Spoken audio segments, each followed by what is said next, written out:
Well, I was going to be an academic, but I taught my students the wrong century in Oxford.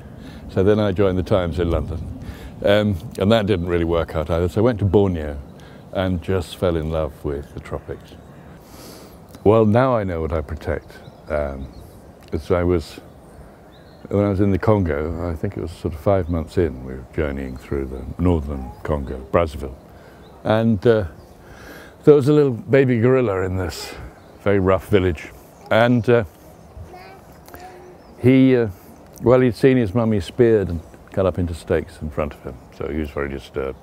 And I mean, I quite understand the logic. The logic of the hunters goes, if I eat a gorilla, I'll be as strong as a gorilla and I can attack the tribe next door with impunity. And I often felt, well, you know, if you could eat your professor's brains, why go to his boring lectures?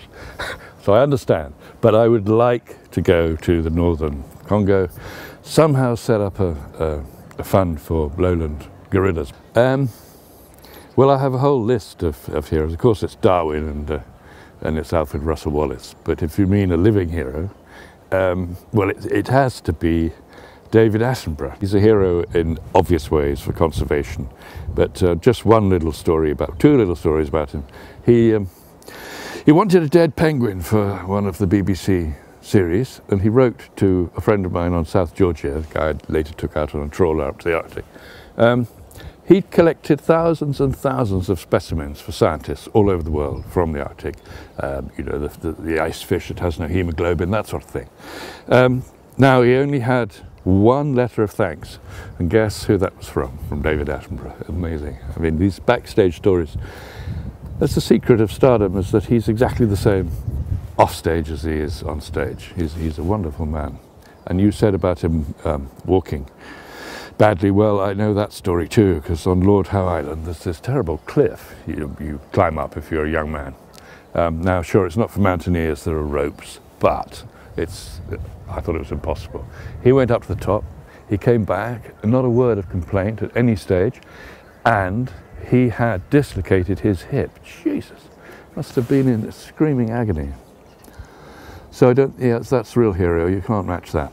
So my dream would be, very modest, would be to make another series with the PRO around the world, great naturalists. Or come to that, I wouldn't mind, much, much cheaper, even if it was a series about great zoos. And we'd start here in Berger Zoo. I'd really want to spend it somehow, as we said, on preserving I don't know how you do it, but the lowland gorilla. But probably exactly as we've heard today from these wonderful organizations, it's a matter of education.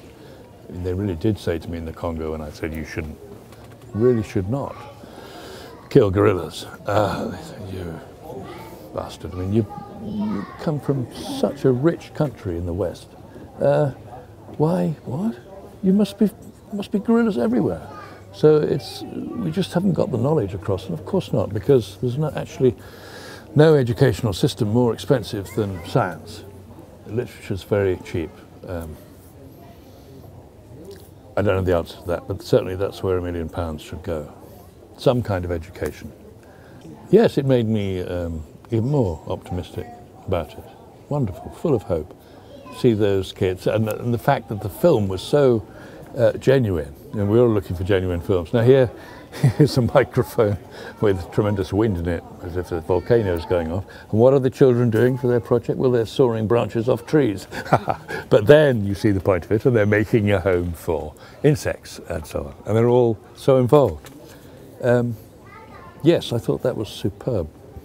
And the projects of these three young, well, I say young, under 35, obsessed, committed people. Wonderful. Yes, but the real point there, if we're going to be hard about it, is, look, there was a co-presenter in the Galapagos, Dirk Drouwlands, a Belgian. He very passionately saying that clear all the people off the Galapagos, get rid of them all. No tourism, nothing. This should be an area that's preserved. Well, I can tell you, there'll be boats landing for sure. And those Galapagos tortoises, giant tortoises, they'd be extinct. They'd be eaten in a couple of months. It absolutely depends, conservation depends on ecotourism. It depends on people from the West and it will be China as these countries become richer, going to see these animals. Now the animals don't mind that there's actually a walkway and hundreds and hundreds of people coming past every day, as long as they don't do anything aggressive. I was actually talking about this, sitting in the Galapagos, it's a camera, and there was a good stone, it was comfortable, this rock. And then halfway through I was trying to concentrate on the conditions you need for evolution by natural selection. You know, huge number of individuals, lots of mutations, isolation, and then I'm trying to think of something else. And I think, what? Oh, something's pushing me. It's all wet and it's hot. And I look down, and it's a female it's a sea lion. And I'm on her rock, and she's really annoyed about it. She goes, "Get off, it's my rock." And I thought, this is how it should be. These animals just accept us as another animal. They are not in the least phased, but they get very angry if you are sitting on their chair.